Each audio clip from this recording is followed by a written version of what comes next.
Yo, what's going on, CZN fam? I'm Sue, and I want to talk about in this one the November 12th update that was just posted earlier this morning over on Stove. You know how they do it. SG posted up a massive amount of changes for the very first patch for Chaos Zero Nightmare, and it's quite long, so let's get to it, not waste any time, and talk about all of the changes that are going to be coming. So, Galactic Disaster Season 1 Forbidden Catalyst will be coming after the maintenance, as you can see that it says here. Do note that in Galactic Disaster content, only save data obtained from the new Chaos Laboratory Zero can be used, so that's really important. So if you have like a specific save file for your favorite character, you won't be able to use it for the new content. You'll have to farm new save data in order to tackle that content. But whatever you had previously, you could use it obviously in all the old content. So that's kind of how they are deciding to do this. They have like essentially seasonal save data that you'll use, and then it'll eventually enter your regular save data at the end of the season. In order to participate in the story, you need to be at least Captain level 35, and then there are going to be 2 more acts, one when Chizuru comes out and one when the third character comes out later on in December. Here is your new planet, Chaos, new Chaos planet, I should say, Laboratory Zero. This is being added. This is what it looks like. Unlock condition, clear Act 1, Episode 9, Joint Investigation begins, and then obviously you have to be level 35. So whatever you kind of, you unlock here on this planet, again, that's what you're going to be using for all the other content. You can earn rewards based on your weekly progress score when clearing Chaos. You can claim rewards from achievements. Progress resets every single week, yada, yada, yada. And then, like I said, all the save data that you're going to be using or gaining, you'll be using for this new mode here called Nebula Distortion. Powerful monsters you once faced in Castle return from the power of distortion. Defeat the monsters that have grown stronger due to this distortion. And as you can see here by the note, Nebula Distortion can only be challenged using either basic save data or the Forbidden Catalyst season save data. So we talked about this a little bit already in the previous video. Essentially, it's a boss. You can kind of add modifiers to it to make it more difficult, which increases the amount of rewards you get. So you're essentially going to want to try to tackle the strongest version of the boss that you can, with the most amount of kind of modifiers that you can in order to get the most amount of rewards. It's basically a boss challenge mode. There's also going to be this new mode, the Great Rift. It says here, the sources of the disaster emerge from the massive rift that opened near Laboratory Zero. Build your own deck and challenge the Great Rift for the highest score. I anticipate that this will be exactly like Hall of Trials in Epic 7. Essentially, there is a boss, there are mechanics. You have to do the mechanics and, you know, not die to said mechanics, while doing the most amount of damage as possible in the shortest amount of time to get the highest score. It's, again, exactly what Hall of Trials is, and it usually, but not always, favors whatever the current gacha character is. So my assumption is that they're going to be like, you need AoE attacks, and if you have like an Order Striker, it does more damage. So things like that. I'm expecting it to be a gameplay mode that you should absolutely play, because as you can see here, supply store operation. These are all the items that you could get. So you have Tear of God, that's gonna be once per week.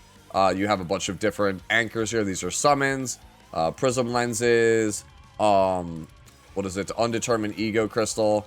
This is basically like your slate, right, from Epic 7. It lets you get a dupe of whatever character that you want.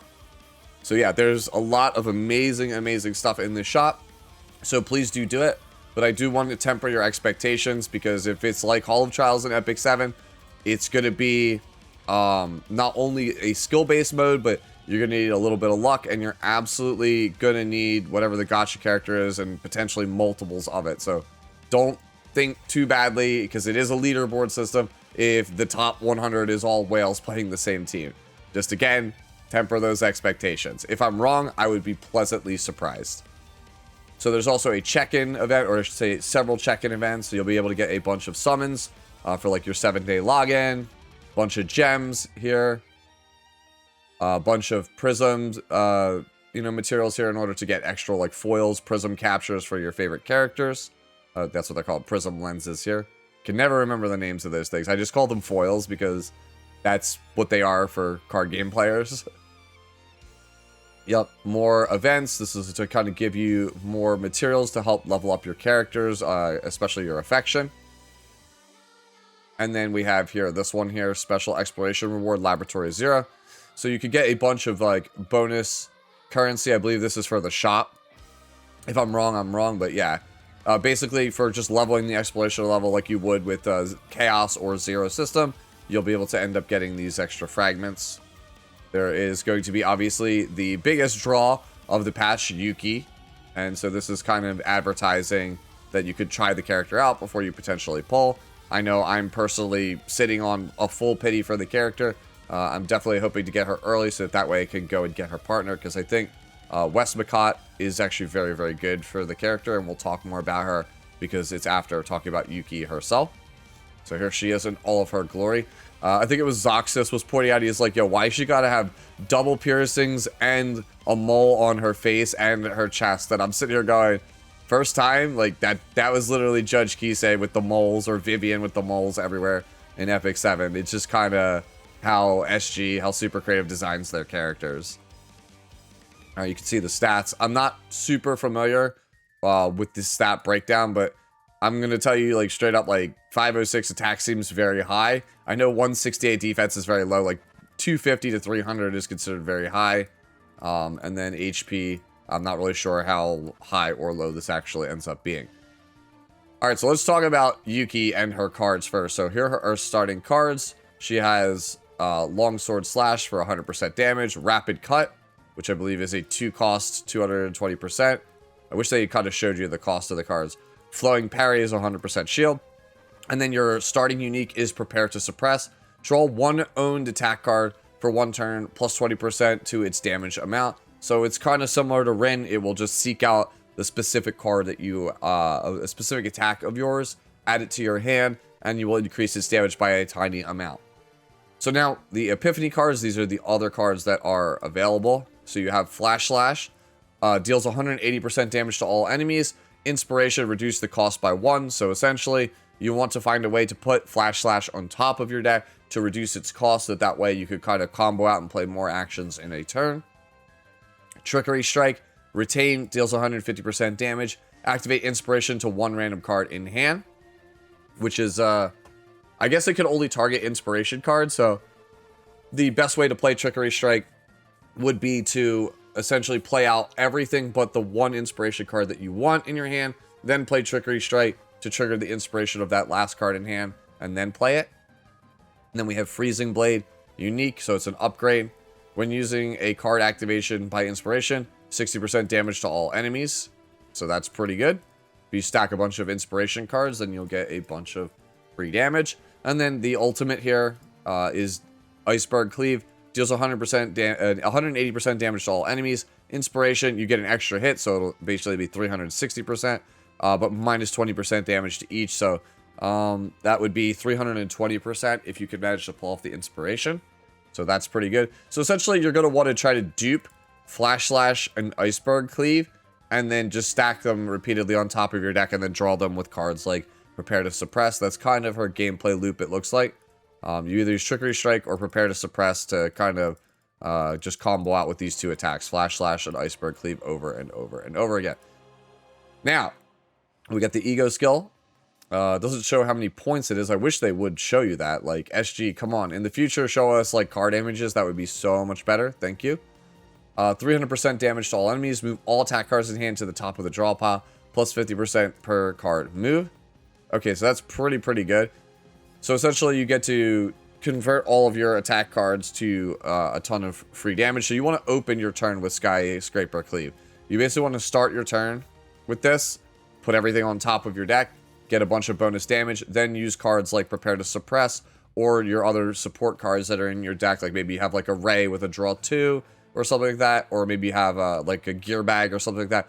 That's when you want to play those cards out, draw the cards back into your hand, and then proc all the inspiration effects, and then so on and so forth. That's basically how the character is going to end up being structured.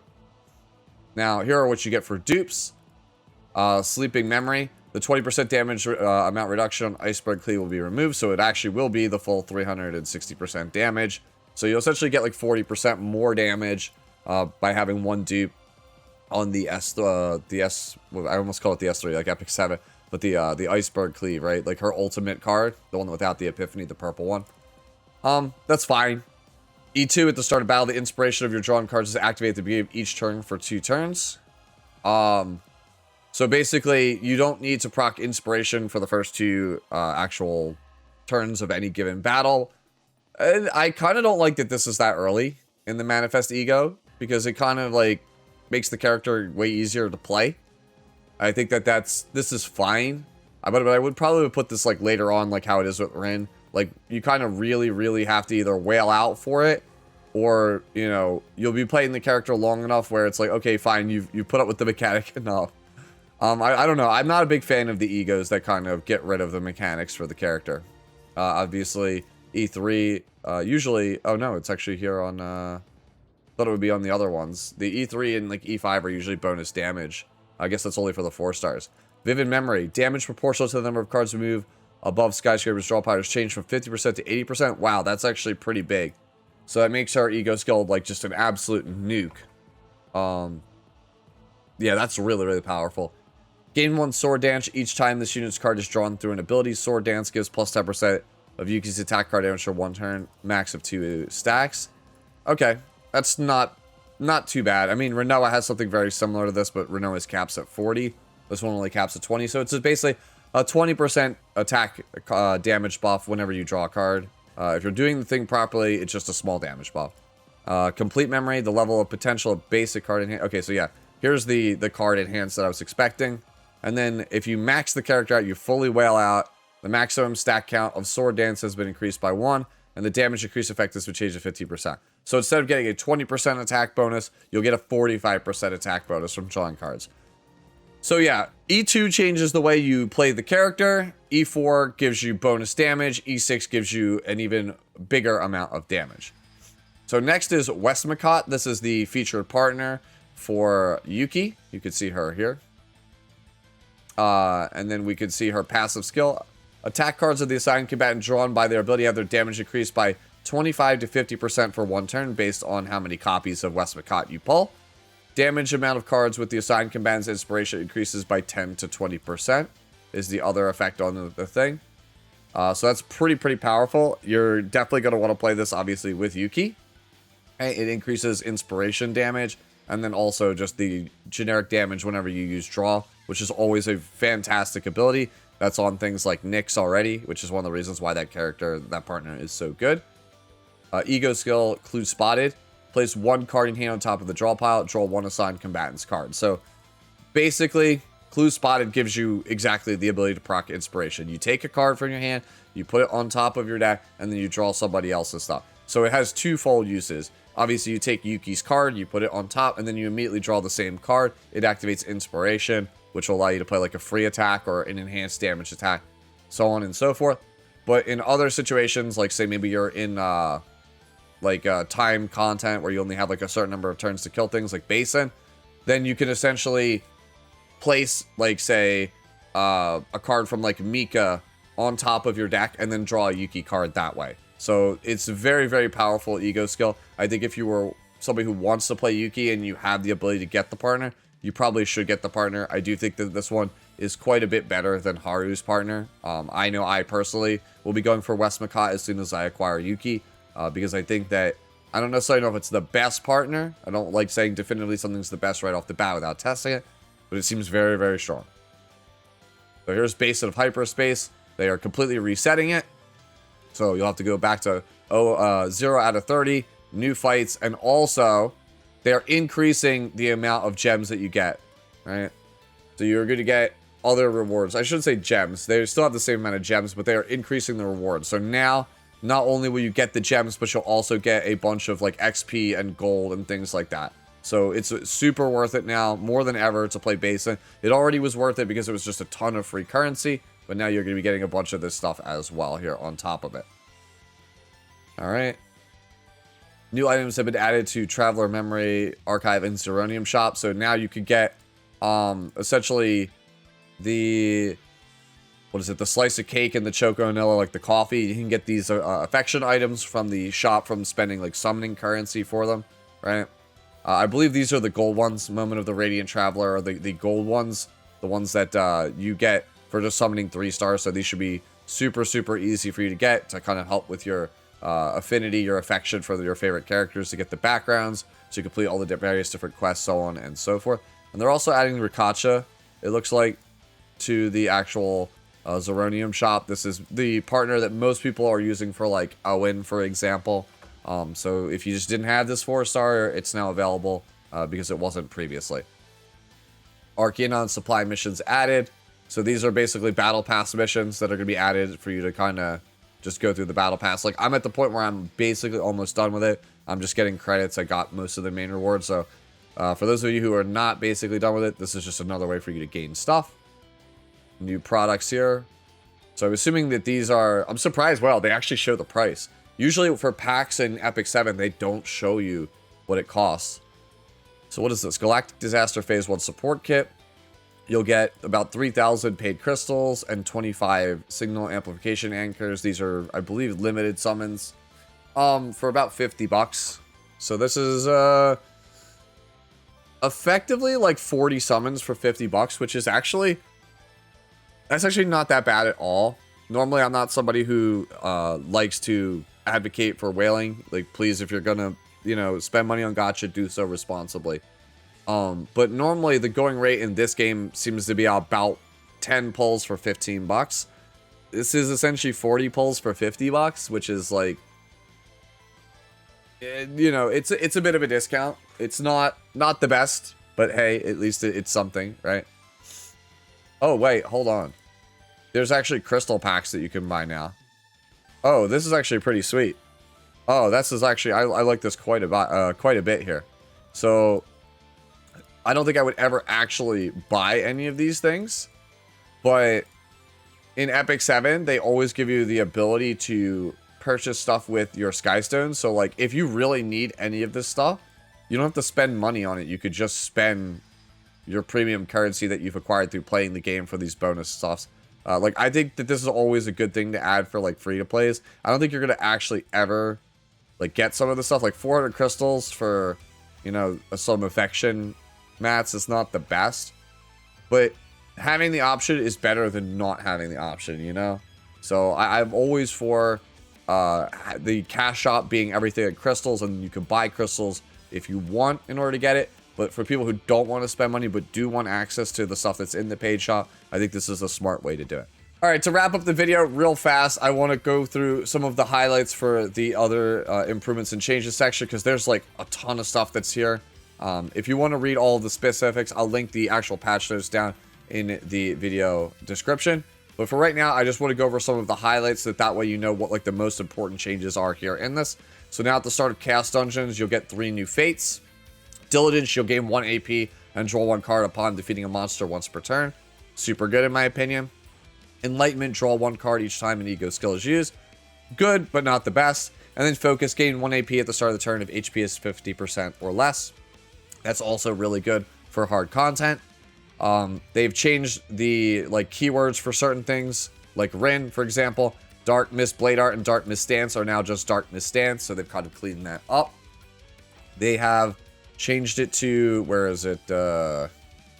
Almost missed it. Here. The level requirement for obtaining the petite stickers for characters is now level 7 affection instead of level 20, so you'll be able to get the stickers for your save data before you actually get the wallpaper for the character. The difficulty of battles featuring Gloomy Prime and Gloomy Beast have been reduced, so this is effectively the Summoner and the 3 wolves, the 3 dogs that everybody hates. The one that's like way harder than even the bosses. They've lowered the difficulty of that, which is super, super good.